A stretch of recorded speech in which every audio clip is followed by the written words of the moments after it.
عثمان غنی رضی اللہ تعالیٰ عنہ نے 12 سال حکومت کی۔ اس کی شہادت کا جو واقعہ ہے تو علماء کرام نے مورخین نے بڑی تفصیل لکھا ہے کہ یہودی جو تھے یہ سازشیں کرتے رہتے تھے مسلمانوں کے خلاف۔ نبی اکرم صلی اللہ علیہ وسلم کے حیات ظاہری میں بھی انہوں نے سازشیں کی۔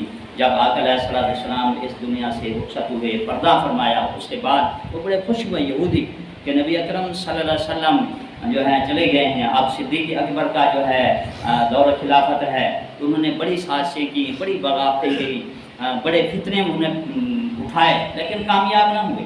حضرت عمر فاروق رضی اللہ تعالیٰ عنہ کے 10 سالہ دور حکومت میں، دور خلافت میں انہوں نے بڑی سازشیں کی، حتیٰ کہ حضرت عمر فاروق رضی اللہ تعالیٰ عنہ نے ان کو مدینہ پاک کی حدود سے نکال دیا تھا یہودیوں۔ جب حضرت عمر فاروق رضی اللہ تعالیٰ عنہ کو شہید کیا گیا، یہودی بڑے خوش ہوئے کہ حضرت عمر فاروق جو ہیں یہ بہت بڑے جلالی طبیعت کے ہیں، سخت گیر ہیں، تو اب ہمارا کام جو ہے بنے گا۔ جب حضرت عثمان غنی رضی اللہ تعالیٰ عنہ خلیفہ بنے تو یہودی اکٹھے ہوئے، انہوں نے آپس میں مشورہ کیا کہ ہم مسلمانوں سے لڑ تو نہیں سکتے، جنگ تو نہیں کر سکتے، لڑیں گے تو شکست آئے گی، ایسا کریں تو ایسی تحریک چلائیں، کوئی ایسا کام کریں جس سے مسلمانوں کو جو ہے اندرونی طور خفیہ ان کو شکست ہو جائے۔ تو انہوں نے عبداللہ بن سبا یہودی اس کو تیار کیا۔ یہ بڑا چلاک تھا، بڑا فتنہ باز تھا، بڑا فتنہ کرنے والا تھا، دیکھو اب آتے نا گبیڑی، یہ اس قسم کا آدمی تھا۔ اس کو تیار کیا، یہ مدینہ پاک آ کر یہ بھی اور اس کے ساتھ کچھ لوگ تھے اس کی جماعت کے، اس کے گروہ کے، اس کے کارکن، انہوں نے آ کر ظاہری طور کلمہ پڑھا، مسلمان ہو گئے۔ مسلمان ہو کر انہوں نے پھر اپنی وہ تحریک شروع کر دی، اپنی وہ بغاوت، اپنی شرارتیں مدینہ پاک میں شروع کر دی۔ پہلی شرارت انہوں نے یہ کی کہ انہوں نے حب اہل بیت اور حب علی کا نعرہ لگا دیا کہ ہم محب اہل بیت ہیں، محب علی ہیں۔ یہ پہلا جو ہے کام کرنے والے، نعرہ لگانے والے عبداللہ بن سبی ہیں، اور اپنے آپ کو مومن کہنے والا یہ شخص تھا، یہ یہودی تھا۔ ان کا اصل مقصد تھا اسلام کو نقصان پہنچا۔ جب اس نے یہ تحریک چلائی، لوگوں نے کہا کہ ہم محب اہل بیت ہیں، محب علی ہیں، تو یہ خاص کر جو لوگ نئے مسلمان ہوتے تھے، دین اسلام میں داخل ہوتے تھے، نیو مسلمان، یہ ان کے پاس چلا جاتا، ان کو اپنی تبلیغ کرتا، ان کو ورگ لاتا، ان کو جو بہکاتا۔ یہ کہتا کہ دوسرا کام اس نے یہ کیا کہ حضرت علی رضی اللہ تعالی عنہ کی شان کو اس نے بڑھانا شروع کر دیا۔ لوگوں کے پاس جاتا، جا کر اسے کہتا کہ صحابہ جو ہیں ان کی بڑی عظمت ہے، بڑی شان ہے، ظاہری طور بڑی شان ہے، بڑی عظمت ہے، لیکن حضرت علی کا تو مقابلہ نہیں کر سکتے۔ حضرت علی جو ہیں وہ بنو ہاشم سے ہیں، جو خلیفہ بنا ہوا ہے وہ بنو امیہ سے ہے۔ عرب میں 2 بڑے قبیلے تھے قریش کے، بنو امیہ اور بنو ہاشم۔ یہ عبد مناف جو ہے نبی اکرم صلی اللہ علیہ وسلم کے جو دادا ہیں عبد مناف، اس کے 3 بیٹے تھے، مطلب، ہاشم اور عبد شمس۔ یہ ہاشم عبد شمس یہ جڑوے پیدا ہوئے، جڑوے تھے۔ ایک روایت میں ہے کہ ان کی پیشانی آپس میں ملی ہوئی تھی، ایک روایت میں ہے کہ ان کی پشتیں ملی ہوئی تھی، تو ان کو علیحدہ کرنے کی بڑی کوشش کی گئی، نہ ہوئے، حتیٰ کہ تلوار سے ان کو کاٹ کر علیحدہ کیا گیا۔ جب نبی اکرم صلی اللہ علیہ وسلم کے دادا حضرت ہاشم یہ سردار بنے، عبد شمس اس کے بھائی تھے، اس کا بیٹا تھا امیہ، یہ بنو امیہ جو خاندان ہے، اس نے اس کی بڑی مخالفت کی حضرت ہاشم کی۔ یہاں سے ان کا آپس میں اختلاف شروع ہوا، بنو امیہ کا اور بنو ہاشم کا، یہاں سے اختلاف ہو گیا کہ یہ تلوار چل گئی تھی۔ وہ آخر تک دیکھ لیں حضرت عثمان غنی بنو امیہ خاندان سے تھے، قبیلے تھے۔ اسی طریقے سے حضرت مولا علی اور حضرت امیر معاویہ کے درمیان یہ اختلاف ہوا، حضرت امیر معاویہ بنو امیہ سے، حضرت مولا علی بنو ہاشم سے۔ اسی طرح حضرت امام حسن جو تھے یہ بنو ہاشم سے، حضرت امیر معاویہ یہ جو تھے یہ امیہ سے تھے، حضرت امام حسین علیہ السلام یہ بنو ہاشم سے، یزید جو تھا یہ امیہ سے، یہ وہاں سے ٹکراؤ آ رہا تھا، وہاں سے یہ چپکلے آ رہی تھی۔ تو بہرحال اس نے عبداللہ بن سبا نے لوگوں میں یہ کہا کہ صحابہ کرام جو ہیں بڑی شان ہے، لیکن علی کا مقابلہ تو نہیں کر سکتے، مولا علی جو ہیں یہ افضل ہیں، ان کا حق تھا خلافت جو تھا یہ بنو ہاشم کا حق تھا، یہ بنو امیہ کہاں آ گیا، یہ بادشاہ کہاں بن گیا؟ تو جو اس کو جواب دیتا یہ خاموش ہو جاتا، جو کہتا کہ ہاں بھی تو کہتا سچ ہے، تو یہ پھر حضرت مولا علی رضی اللہ تعالیٰ عنہ کے متعلق یہ کہتا کہ یہ ان کا حق تھا، معاذ اللہ جو دوسرے خلیفہ تھے، حضرت ابوبکر صدیق ہیں، حضرت عمر فاروق ہیں، وہ غاصب تھے، انہوں نے زیادتی کی ہے، مولا علی کو خلافت نہیں دی، یہ جو خلیفہ بنا ہوا ہے معاذ اللہ یہ بھی غاصب ہے۔ اسی طریقے سے لوگوں کو جو تھا نفرتیں پیدا کر دی، حضرت عثمان غنی رضی اللہ تعالیٰ عنہ کے خلاف بغاوتیں اس نے شروع کر دی۔ ایک کام اس نے یہ کیا۔ دوسرا کام اس نے یہ کیا کہ جتنے بھی عاملین تھے حضرت عثمان غنی رضی اللہ تعالیٰ عنہ کی طرف سے، کوفہ میں، بصرہ میں، شام میں، مصر میں، اس نے اپنے لوگ وہاں بھیج دیے، اپنے جو اس کے شاگرد تھے وہاں بھیج دیے، ان سے کہا کہ وہاں جا کر ایک تو خط لکھو۔ بصرے والوں کو کہا کہ کوفے والے گورنر کے خلاف خط لکھو، بصرہ والے کے خلاف نہیں، کوفے والے کے خلاف خط لکھو، یہ لکھو کہ کوفے والا جو گورنر ہے وہ ظالم ہے، لوگوں پر ظلم کرتا ہے، مال جو آتا ہے ٹیکس کا مال ہے یا زکوٰۃ جو وصول کرتے تھے وہ مال سارا کھا جاتا ہے۔ اسی طریقے سے وہاں خط بھیجو۔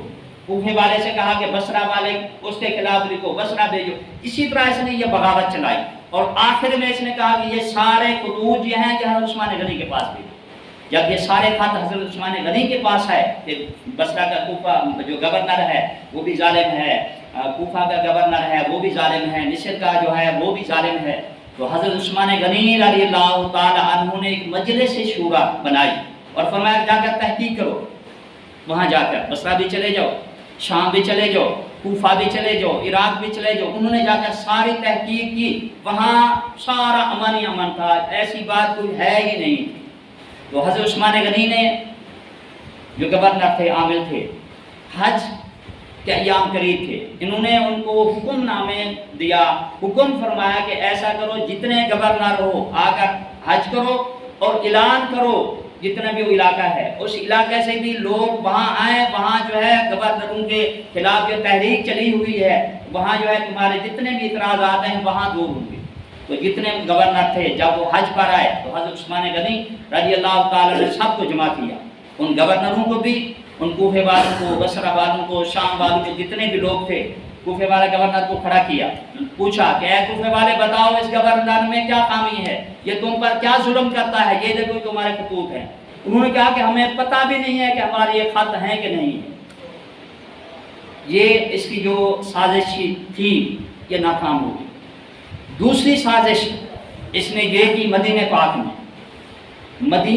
میں اس نے دوسری سازش یہ کی کہ یہاں سے خط لکھنا شروع کر دیے، ادھر کوفے میں لکھے، بصرہ میں لکھے، شام میں لکھے، عراق میں لکھے خط، 4 ہستیوں کے نام لکھے، خط لکھا کہ عثمان جو ہے اس نے زبردستی حکومت کی ہوئی ہے، ہم جو ہے اس کی حکومت کے جو ہیں اس کو نہیں چاہتے، یہ حکومت چھوڑتا نہیں ہے۔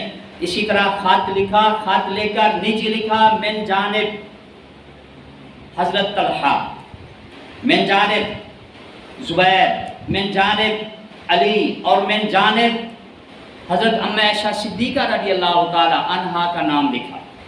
یہ وہاں خط چلے گئے، کوفہ بھی چلے گئے، بصرہ بھی چلے گئے، جب وہاں کے امیر لوگ تھے ان کے نام یہ خط لکھے۔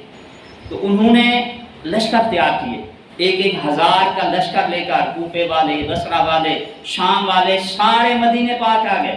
جب مدینہ پاک آئے تو حضرت مولا علی سے آ کر ملے، خط دکھائے، حضرت علی نے فرمایا کہ مجھے پتہ نہیں ہے کہ یہ خط کیسے لکھے ہیں۔ انہوں نے کہا دیکھیں یہ نیچے لکھا ہوا ہے من جانب حضرت علی بن ابی طالب۔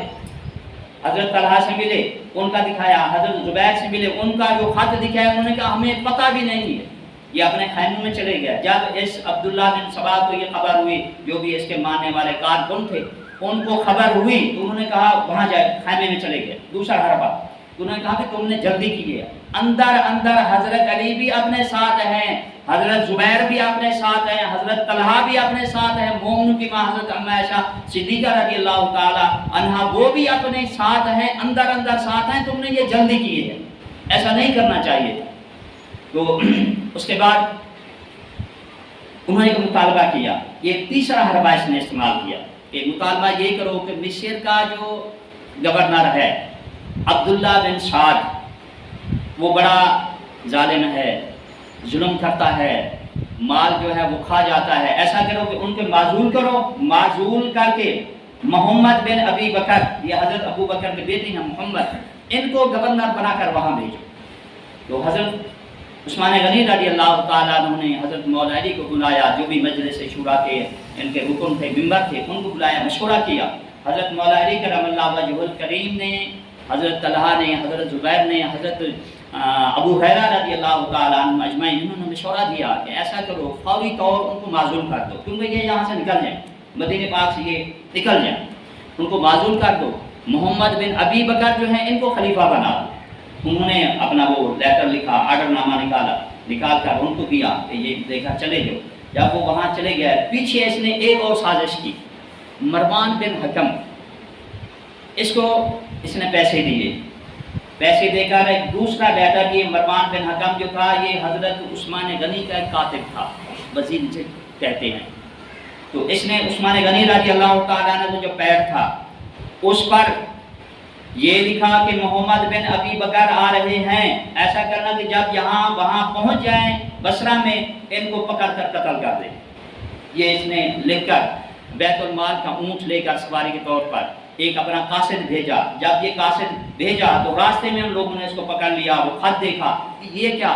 ادھر عثمان غنی رضی اللہ تعالیٰ عنہ نے محمد بن ابی بکر کو جو ہے گورنر بنایا ہے، ادھر پیچھے ان کا پیڈ بھی ہے، مہر بھی لگی ہوئی ہے، اونٹ بھی بیت المال کا ہے، غلام بھی ہے، یہ ساری چیزیں ہیں. یہ انہوں نے کیا کیا کہ پیچھے لے کے دیا کہ محمد بن ابی بکر کو قتل کر دو، دوسرے جو لوگ ہیں ان کو قید کر دو. وہ واپس آ گئے، واپس آئے، بصرہ والے واپس آ گئے، کوفہ والے، ان کا پہلے یہ سازش تھی، تو سارے کے سارے واپس آ گئے. آ کر حضرت عثمان غنی رضی اللہ تعالیٰ عنہ کے گھر کا محاصرہ کر لیا کہ یہ آپ نے خط بھیجا ہے.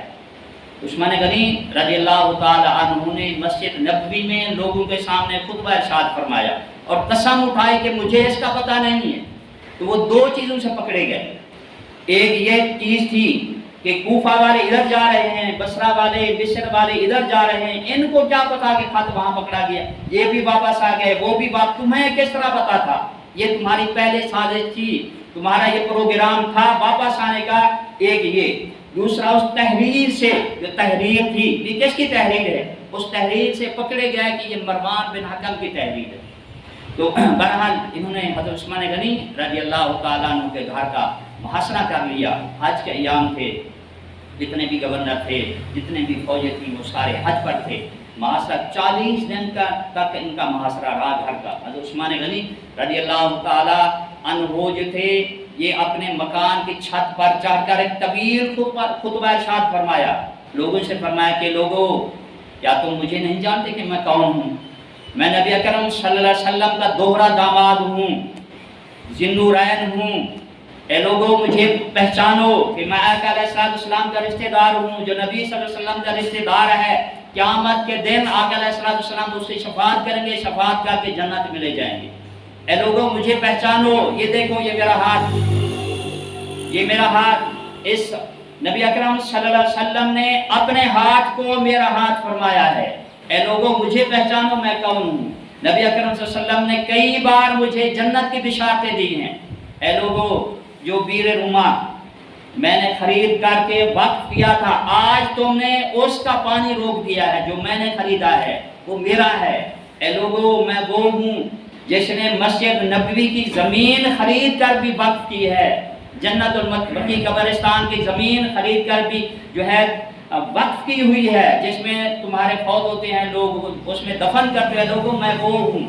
تو بہرحال انہوں نے ایک نہ سنی. حضرت مولا علی کرم اللہ وجہ الکریم جو تھے، انہوں نے کہا کہ اے امیر المومنین ہمیں اجازت دیں. حضرت طلحہ، حضرت زبیر، انہوں نے عرض کی کہ ہمیں اجازت دیں، ہم فوجیں بلائیں، واپس بلائیں. تو حضرت عثمان غنی رضی اللہ تعالی عنہ نے فرمایا کہ میں فوج کو اپنی ذات کے لیے استعمال نہیں کر سکتا، نہیں کروں گا۔ فوج جو ہے یہ عوام کے لیے ہے، میں اپنی ذات کے لیے ان کو استعمال نہیں کروں گا، یہ مجھے شہید کر دیں گے، قتل کر دیں گے، اس کے بعد جو ہے تم اس سے قصاص لے لینا۔ حضرت امیر معاویہ نے پیغام بھیجا، قاصد بھیجے کہ ایسا کریں کہ دارالخلافہ جو ہے شام لے کر آ جائیں۔ تو آپ نے فرمایا کہ میں ایسا نہیں کرتا، میں نبی اکرم صلی اللہ علیہ وسلم کا پڑوس جو ہے اس کو میں نہیں چھوڑ سکتا۔ تو عثمان غنی رضی اللہ تعالیٰ عنہ نے یہ تین چیزیں فرمائیں۔ ایک تو فرمایا کہ میں فوج کو اپنی ذات کے لیے استعمال نہیں کرتا، دوسرا جنگ میں اس لیے نہیں کرتا کہ مدینہ پاک کی پاک زمین پر جو ہے میں یہ خون نہیں بہاتا کہ یہ زمین پاک ہے۔ تیسرا فرمایا کہ میں نبی اکرم صلی اللہ علیہ وسلم کا پڑوس نہیں چھوڑ سکتا۔ عثمان غنی رضی اللہ تعالیٰ عنہ کا یہ عقیدہ تھا، پڑوس جو ہوتا ہے وہ زندہ ہوتا ہے۔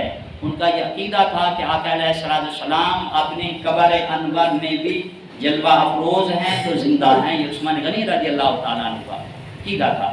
تو ان کافروں نے، ان جتنے بھی وہ بلوائی لوگ تھے، عبداللہ بن سبا والے جتنے لوگ تھے، انہوں نے حضرت عثمان غنی کے گھر کے پیچھے سے دیوار پھلانگ کر اندر داخل ہوئے۔ دروازے پر پہرا دینے والے عثمان غنی وہ ہیں جن کا پہرا حضرت امام حسن دے رہے ہیں، حضرت امام حسین دے رہے ہیں، محمد بن طلحہ، یہ طلحہ کے بیٹے ہیں، یہ دے رہے ہیں پہرا دروازے پر، مولا علی کے کہنے پر یہ دے رہے ہیں، جو پیچھے سے دروازے جو ہے پلان کر اندر آئے۔ اندر آ کر حضرت عثمان غنی رضی اللہ تعالیٰ عنہ قرآن مجید کی تلاوت کر رہے تھے۔ فَسَيَكْفِيكَهُمُ اللَّهُ وَهُوَ السَّمِيعُ الْعَلِيمُ، یہ آیات پڑھ رہے تھے جب انہوں نے آ کر حضرت عثمان غنی کو شہید کیا۔ تو اس آیات پر حضرت عثمان غنی رضی اللہ تعالیٰ عنہ کے خون کے قطرے پڑے۔ فَسَيَكْفِيكَهُمُ اللَّهُ